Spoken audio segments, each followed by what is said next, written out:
Hey everyone, welcome to the Influency Podcast. I'm Hadar, and this is episode number 199. Oh my God. So in the next episode, I'm going to have to do something special. So stay tuned for episode 200. Either way, episode number 99 is all about the immigrant experience, and today you will get to meet Marcelo.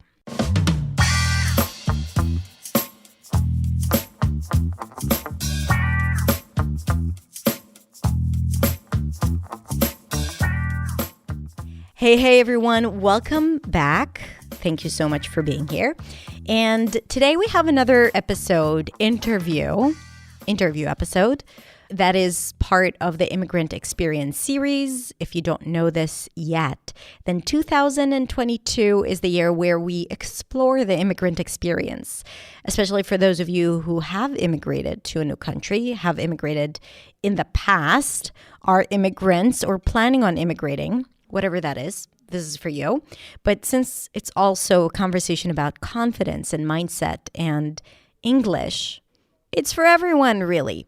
But I want to highlight the stories of immigrants throughout the year because I think that immigrants, especially when it comes to their English experience, have to deal with so many things and overcome so many barriers and obstacles that if I can provide a few more tools to deal with those obstacles, then I'd be happy. So we're just making it a bit more specific. And again, I think the idea of hearing stories of others is probably one of the most powerful tools in reminding ourselves that we are doing just fine. And we're not the only ones who suffer from this or that, or who experience this or that. Sometimes we think that our experience is just this individual experience in the world, and everyone else is having it easy and are succeeding. So hearing those stories reminds us, that that's not the case. And it's okay, because it's part of the human experience. Back to Marcelo. Marcelo is a student of mine. He joined New Sound about a year ago, and then he's been an active member in Beyond since then. And his transformation was pretty remarkable, as well as his willingness to contribute to the community, help others, and share his experience with others. And this is what he's going to be doing here in this episode, telling us his story, being open and vulnerable, and creating a space for us to learn from that, from his experience. Plus, it's really interesting. Okay, so I'm not going to keep you waiting and keep talking, making it about me all the time. Me. Yeah, so let's listen.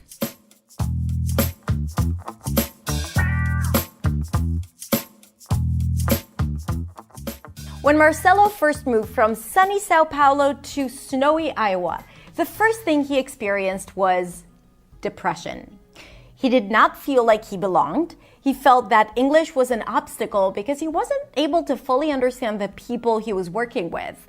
And also the cultural gap was really noticeable, and he did not know how to navigate it. So in this episode, he's going to share with you how he was able to overcome all that, own his English, overcome mental and psychological obstacles and barriers. And he's also going to share with you a few tips if you're thinking of immigrating. Marcelo's story is so interesting and inspiring, and I'm inviting you to listen to it.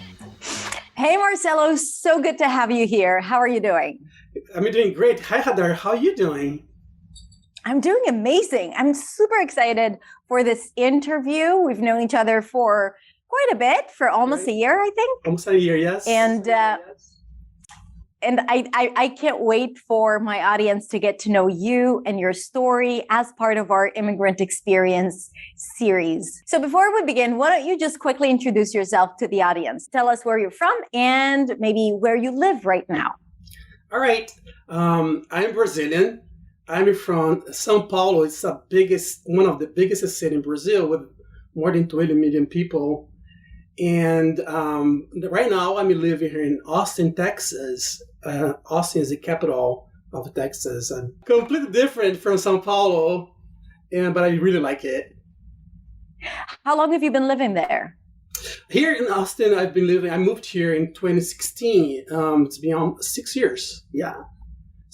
But before moving to here, I lived in Iowa, which is the Midwest, in a city called Des Moines. It's a French name, but it's called Des Moines, which is also the capital of Iowa.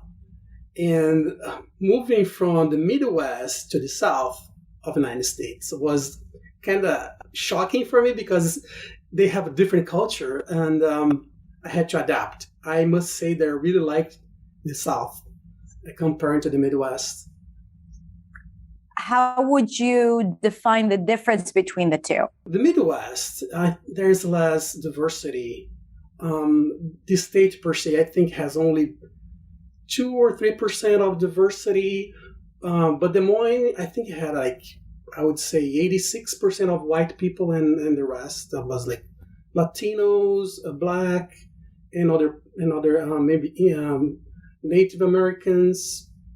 So the diversity here in Austin is much more compared to that. And here in Austin, we have at least 35% of Latinos.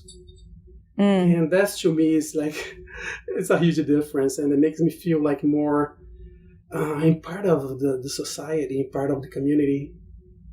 Which is something that you did not feel in the Midwest? No, I think that's an interesting part, because somebody told me on my first week there, they said, these people, they are nice, but they just fear change. And that is stuck into my mind. It's almost like they feared people from outside. And from outside, it could be anything. It could be language, it could be ethnicity, it could be anything.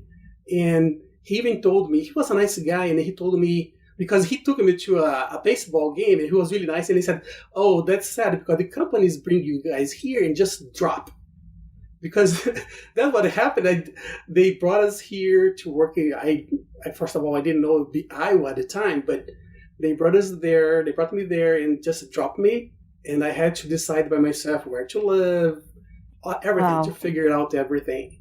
So what was it like to move from, the culture that you knew in Brazil, in Sao Paulo, and to move to that culture? Not only that, it was probably very, very different. And we can talk about the differences between Brazilian culture and Midwestern culture, but also moving to a place where the other is feared, right? Or people are afraid of the other. So what was it like in that, in addition to, all the things that you have to deal with, like finding an apartment and bureaucracy and the visa and work and then getting around town. So all of that, like that alone is a lot to deal with. Even in your own town, when you move from one apartment to another, that's like you're shut down for a month, right? So to move to a different country, but also to change the environment, to change the culture completely, I'm sure that it had an impact on your well-being or feeling, how you're feeling. Yeah, first of all, I was in Brazil and it was January 13th. I remember that. Imagine summer in Brazil. And I was arriving in the Midwest. There's this small town from 20 million people going to this small town that has 500,000 people. And when I arrived, it was my first time seeing snow. I could see those little houses, and in Des Moines, all the houses, they look like the same, like the 2-story, like beige or blue. And I was just looking at it, I said, oh my God, what have I done? It's just like, okay, well, that's an interesting start. What the hell have I done? I had really that feeling. Good luck with that. Yeah. And then I had, the company had, they got me like a hotel. They paid me a hotel to stay for 2 weeks. So I called the cab. The guy took me to the hotel. Was very close to the airport. And I got to, here I am. I don't know what to do. And Like the first days was just like crazy because I had to order pizza to bring in. Everything was paid. It was 2 weeks. That was fine. But I mean, I was really excited. First of all, when I decided to come, I was thinking about wanting to stay for 6 months, and then I got there at my first day. They were really nice and everything, but it was interesting because they really liked me. They gave me everything that I needed. But first, the thing that I noticed is I couldn't understand my manager. I wasn't sure it was his accent or anything. Like he was talking to me, I was just like, I could hear like one word or different words here and there, but the whole thing was like, oh, I thought, can you please send me an email so I'll take a look when I get to my desk. That's a pretty resourceful way to handle this situation. Yeah. I was actually really surprised because I really thought my English was up to do that. I had studied a lot of English for a long time. I had done TOEFL. I have done a Michigan exam. I thought I was ready. I had no idea who would be like that. And I started noticing that I couldn't really understand them. Like I couldn't understand like if you're talking slowly or talking directly to me. But sometimes I'd see people talking on the corridor, like two people talking, and to me it was just like gibberish. It's just like noise. Wow. I was just like, oh my gosh, I cannot understand what they're saying. And that's kind of this is something that a lot of my students tell me, that the discrepancy between the learned English and what happens when you come to use it in real life. And there's like, it's like a totally different language. Not only that it's spoken and listened to, versus written and read, but also, you hear different accents, you hear different rhythms. The language is not the same as it's used for, learning materials a lot of the times. Right. So for sure. Yeah. And how did that make you feel, like not being able to understand? I was kind of lost, but I said, okay, I knew what to do. I knew about my work. So I was just like working, and I sent emails. I was able to read the emails to do and talking to my manager. And I think apparently he could understand me. I was not sure, but I was not even thinking about like, is that my accent? I was completely lost in terms of language. And at that time, I was like watching TV at home. But of course, the first thing that got me was I got depressed because the first 3 months, I did not go to the gym. I was very used to go to the gym in Brazil. So I had a YMCA very close to my apartment. But it took me 3 months to react to be able to go to the gym. And when I entered the gym, when I entered the YMCA, it was really good for me. Because first of all, I was exercising every night and I was seeing people. I was hearing teachers. I was doing all those classes at the time, like kickboxing classes and that kind of stuff. And that was kind of, I think, helped me a lot. Seeing other people besides work. I mean, at least... Would you say that it was that you didn't take action because you were crippled by the change and all the things that you had to process? I didn't realize I was depressed until, but I think the depression, if I have to think back, it doesn't only last, to me, it didn't last only 3 months. It lasts probably like 2 or 3 years. My first, you know what I mean? Because it's just like, you don't notice, you're doing stuff, but you're not active. I think because you're not active in the community, you're not active as a person, you lose your identity. And when you realize that you lost your identity, you're going to have to start from zero. Because there's so many things. People are talking taxes, you have no idea about taxes. They're talking about politics, local politics. You have no idea about politics. There's so many things. Like, I remember going to the store, one store is called Target, and I would buy my grocery store then, and I think I bought a lime or a lemon,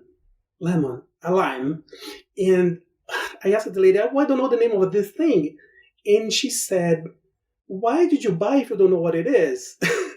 I said, "I know what it is in my language. I don't know what it is in English." And then she was like surprised.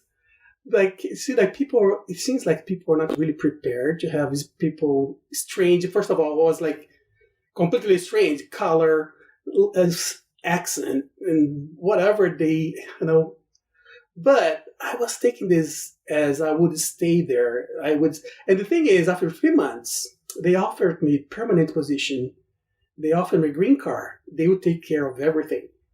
So they started, I said, oh, I need some time to accept. So they start. Okay, wait. So I want to go into that and for you also to give us some context at where you like what you do. So I'm sure a lot of people are wondering. But before that, because there are a lot of people watching this who are about to immigrate or have just immigrated or they're, thinking about it. Before we move on, talking about this depression and losing your identity and not being a part of a community, what are some of the things that you would recommend people who just immigrate to do or to think about so that they will be aware of it and or avoid the things that you had to go through? Right. I think the very first thing, of course, is language, right? You need to make sure that you really understand almost like 100% of what people say. You need to know that. You need to at least be able to understand what they say. And as far as I speaking, I would say you need to be very clear and confident, which I was not, because I lost my confidence like in the first couple of weeks. I had all my confidence to do, but you really need to work that out before you go. You need to know yourself, your self-worth. You need to know your self-validation. You cannot expect for people, oh, they thought my English was good. Oh, somebody said no. You need to know your English is good. It's clear enough. Of course, you're going to make mistakes all the time. We're still making mistakes. I'm still making mistakes. But I'm still making mistakes. But you need to be confident about it. So that's the first part. Because I think if you're very confident about yourself and validation, self-worth, validation, and then the other thing is really to... Wait, so this is really good. I'm just going to repeat what you just said, because I think it's so good and so important for people to hear it again. So that before you make such a move, your identity is going to be shaken and challenged. And if you feel insecure about who you are and your self-worth, then this would be like an opportunity or, a pitfall for you to fall into and go into that self-sabotage or depression, because it is going to, press on all your buttons, all your, generate that inner, not generate, but it's going to be an incentive for the inner critic to take over.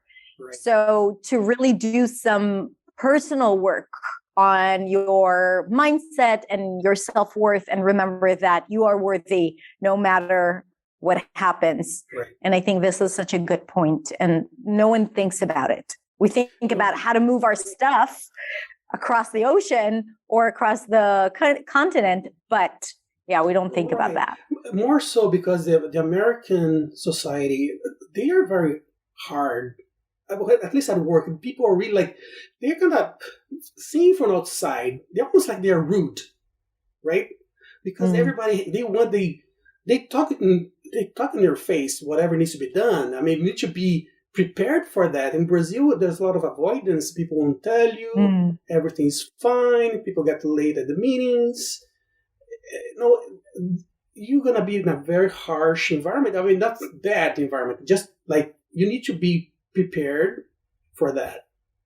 Because it's going to be you're going to have to speak out. You're going to have to prove your point. And then you're going to need your confidence. And if you don't have that, I think it's even hard to fake it till you make it. At that point, you'll be so weak that won't have energy to create that. If you don't come prepared, it may take what happened to me. It took years, 2 or 3 years, to be able to come out of that. So what was the second piece of advice that you had for people who are about to make that change? Before working on themselves, I think somebody told me this too. I think some lady said it because I think I was complaining about, I had decided to move and everything. She said, that's true, but sometimes we don't decide to move across country in our own country, and we decide to move out to another country without having that experience, because I always lived with my family. My family lived together.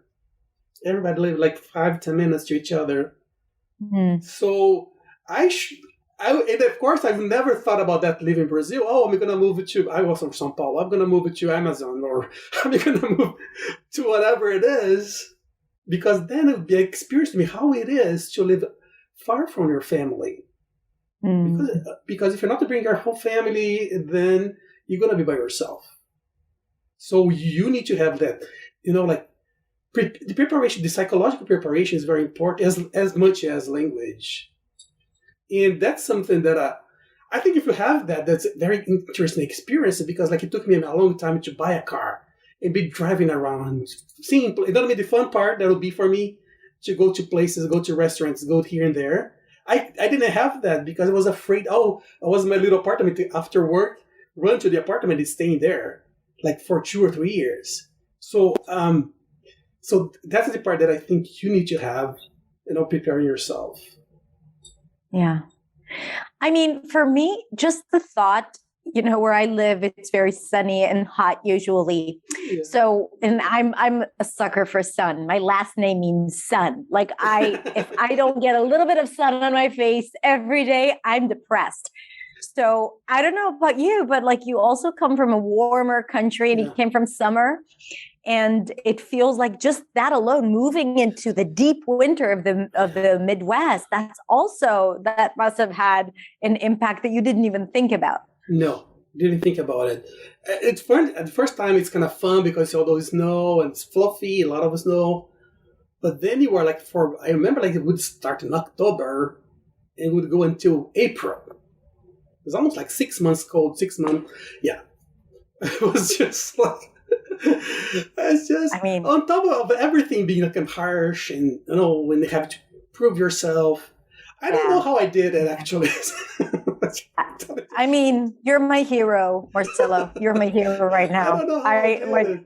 People need to write books about you and other immigrants. Yes, but there are so many other people going through this. I saw one guy on Influency. I think when he mentioned something about immigration, he put a post saying he was very depressed. He was not talking to anybody, but he had been here only for maybe a couple months or something. So I told him, I put a comment in there saying, well, have you thought about meetups? There are meetups here, like sites that go and meet people for different things like language or whatever it is, or sport.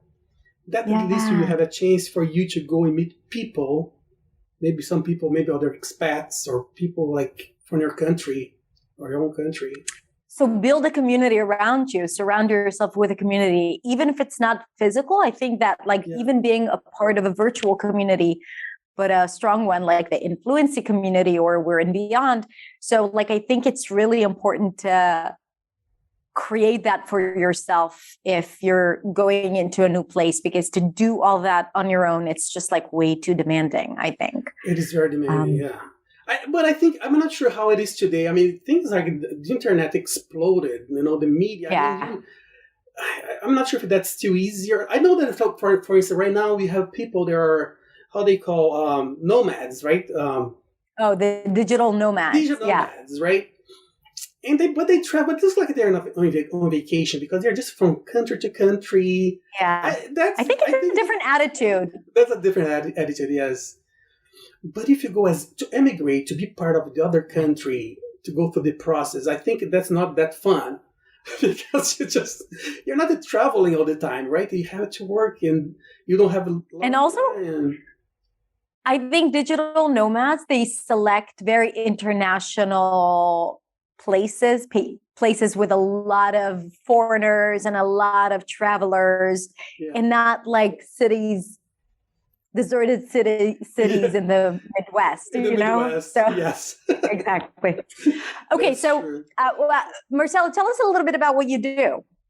Okay, I work in information technology, and I work with the mainframe. I'm not sure if you know about this, but mainframes are the IBM computers, like the big ones, and everything. I work with those who work with database. I'm a database analyst or database engineer.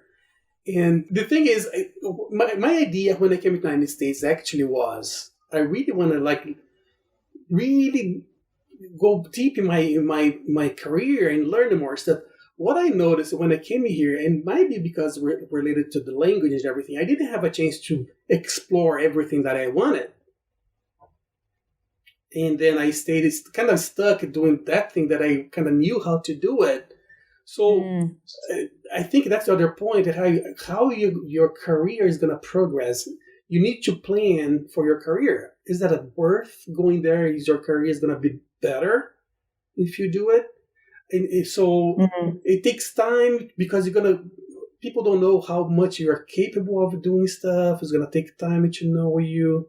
Remember, you lost your identity. You lost your history, your work track. So you're going to have to prove yourself. You feel like you have to prove yourself every day, which to me, my mind is kind of a mindset.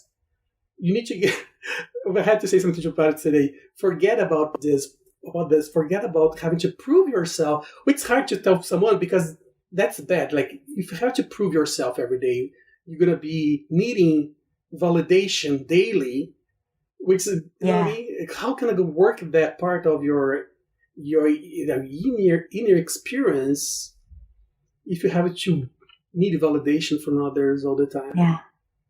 I think it's important to make that distinction between setting personal goals and getting them to just, feel accomplished in comparison to getting other people's approval and permission and validation. And this is why, we work so hard to prove ourselves. And then if we don't get that feedback, we feel, like we suck or not enough. And I think it's important to distinguish between setting personal goals and trying to achieve them versus, just working for someone else. And even if it's our boss, right? We don't do things to please them or to get their permission or approval, because if we operate like that, we will never feel satisfied. Because even if this is the reason why we're operating and doing things, then the reasons for us doing them is probably because, we don't feel enough. And sometimes when that is the feeling, it doesn't matter what feedback we get. Right. Even if it's positive feedback, we'll figure out a way to, to find the negative in it, Yeah. So the other thing is the fear that I got, because after 3 years work for that company, I got my green card. So it meant, because of the green card, I was on H-1B visa, with work visa. Work visa is sponsored to you for you to work for that company. So you're kind of stuck with that company for that period. Like a trap. Yeah. You're trapped. But my green card came in 3 years. That'll be the time for me to really go out running, escaping from the Midwest, and go to California. But my dream was to live, really, I had a dream before to live in San Diego. I didn't do it. Because I think, first of all, there are three things there. First of all, I met my partner that period. But the other thing it was, I remember the fear that I had when I moved. I think, oh my gosh, I'm going to have to go through that again. And then I kind of was fearing to go because I was used to living there in the Midwest at the time. You didn't take into consideration that you are more resilient because you've gone through it once. So you had the capacity and the ability to manage it in a different way. But I totally understand. It was a trauma. It was a traumatic experience. Yeah. And then I had my partner. So I met after 3 years. So it felt better. I felt like home because I had a lot of friends, and then I got to meet people. It was better for me for sure, but I still somehow I got trapped in a place that I hadn't really, I hadn't chosen to be the city I'd like to live. Right? Because I didn't go to Des Moines because I wanted. They told me you go to Des Moines, so I couldn't choose which place. So, but in the end, I really ended up liking Des Moines. It's just it's a small town. It was kind of cool, and they had restaurants and here and there. I got used to the winter and everything. And what's funny how people can get used to stuff. We're very adaptable. We're adaptable creatures. We'll find a way to make the best out of every situation that you end up putting us in. And this is great because everything that changes around you, we figure out a way to live with it pretty quickly. And this is why it's like, even now your experience is okay. It was a tough experience, but I still have some positive feelings towards Right. that. Yeah, I think I became a survivor. I'm such a survivor. And I got that to myself. You're using tough language here. Trapped, survivor, trauma. I'm just pointing out, Yes, that's true. I am a survivor. And I think that if you go to another country, the experience, but I think from your point of view, because you're in New York, it's a big city, I think it's a little bit more diversity. But when you go to another country, it's going to be everything different. You need to think about, like, you're going to go basically to the war. It won't, you know what I mean? It's going to be like everything about yourself is going to be tested. Yeah. And you better be prepared. Of course, everybody end up learning in one way or another. But if I could prepare myself, all those things, those pillars, my experience would be much better. I would have enjoyed much more. Because there's the enjoyable part of living in another country, because you're living in a new culture, all that kind of stuff. I had visited the United States 3 years before I moved here. I went to San Francisco for an English course. 2 weeks in San Francisco, 2 weeks in New York, like 2 different places. So it was completely. I really liked it. It was really fun, but only for 2 weeks. Basically, I was going just for vacation. But you're gonna go for a living.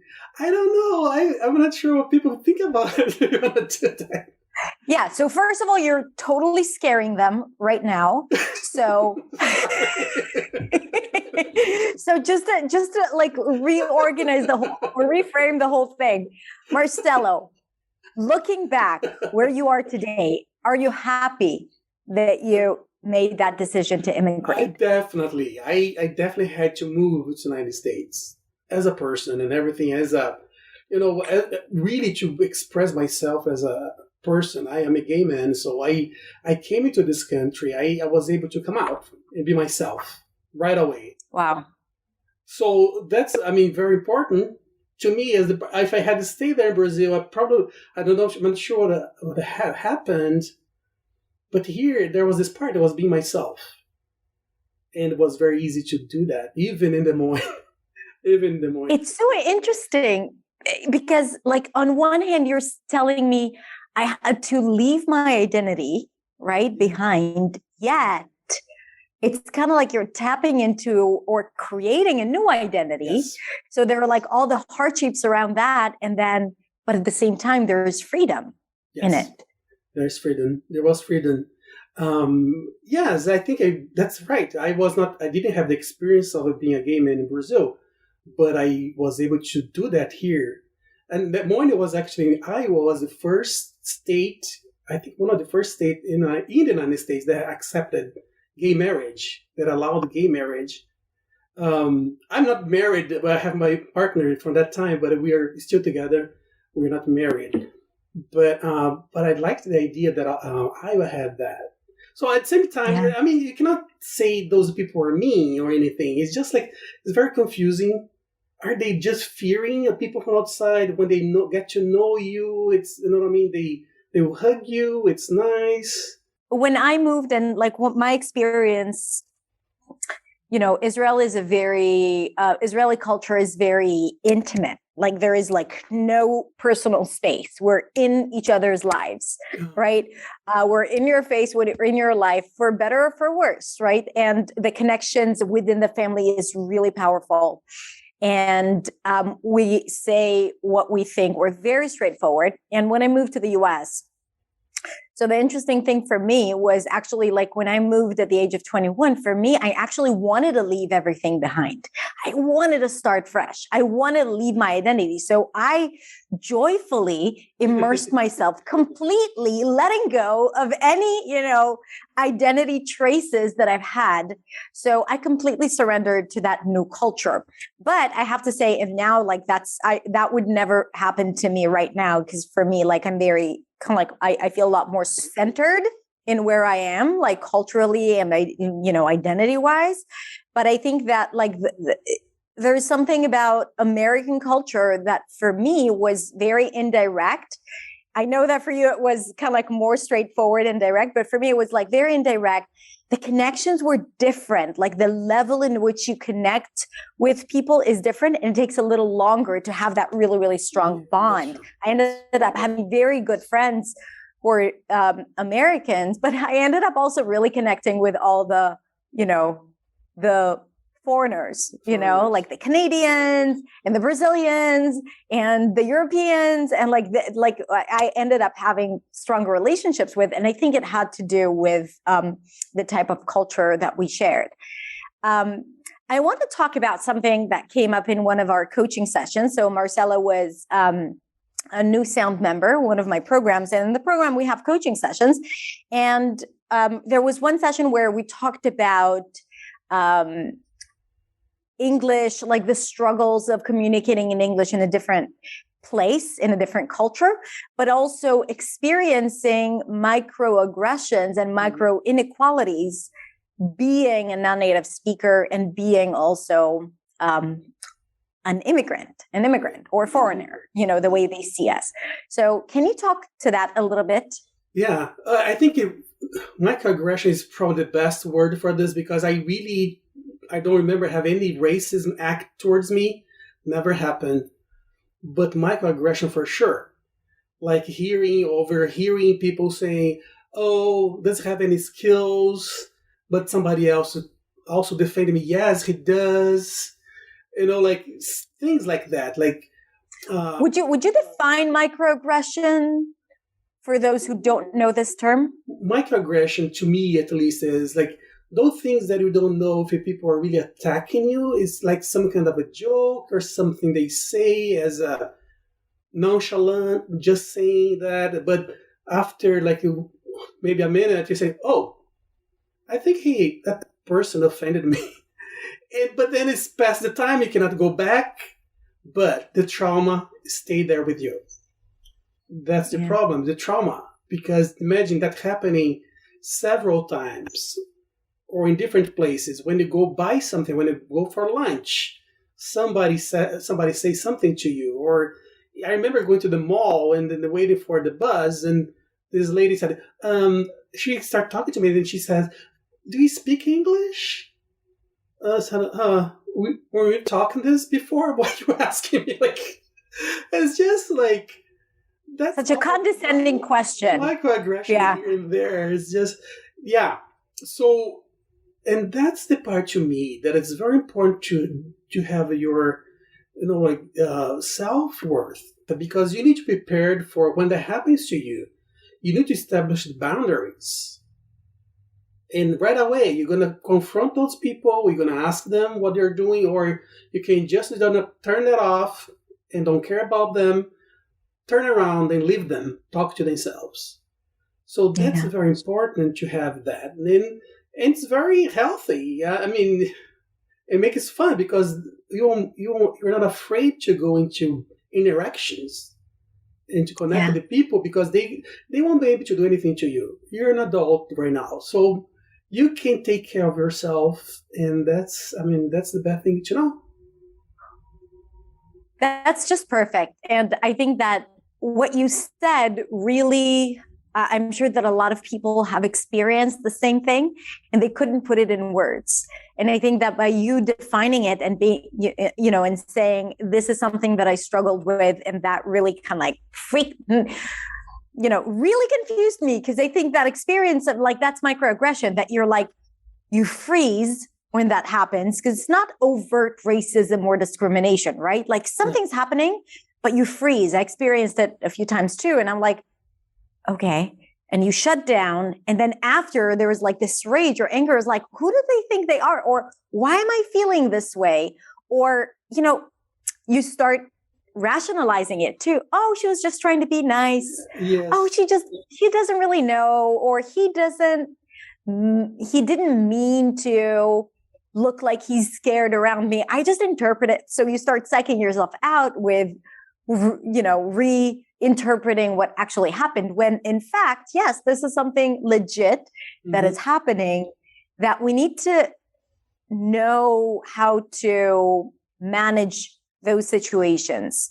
And in fact, in a few weeks, I'm going to bring over a guest expert who would give us tools to manage these situations. And I think that's going to be extremely valuable. I agree with you. It was really great for me. I mean, as a person, working my inner strength, that was really fantastic. And I think investing in ourselves and our personal growth and our mindset is probably the best thing we could do when making any big change, like immigrating, for example. Exactly.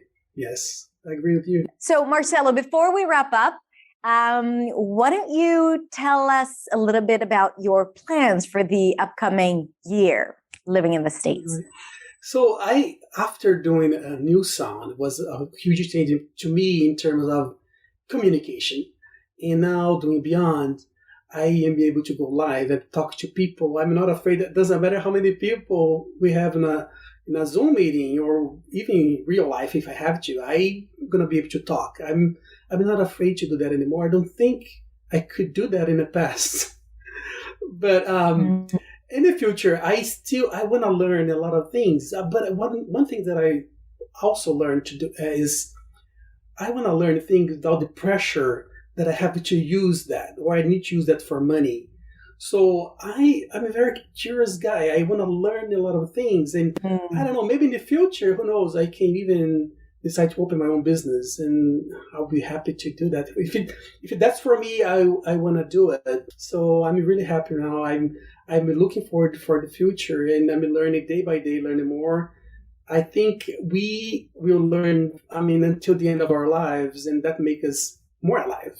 And, I feel like in a way your calling is to teach and give back. And, like when you said, open your business, I'm like, yes, because he has a lot of, so many things to offer, because I see how your contribution to our free community, the influencing community and beyond, like you always offer, a piece of advice or coaching or support. And I think that these little things, they really change lives. And since that's already in you, I can definitely see how you can leverage that and turn it into your life's business. So sounds like an amazing plan. All right, Marcelo, thank you so much for spending this time with us and sharing with us your story. It was so meaningful. And I'm sure that so many people took a lot of insights and encouragement to make that change and do the things that will make it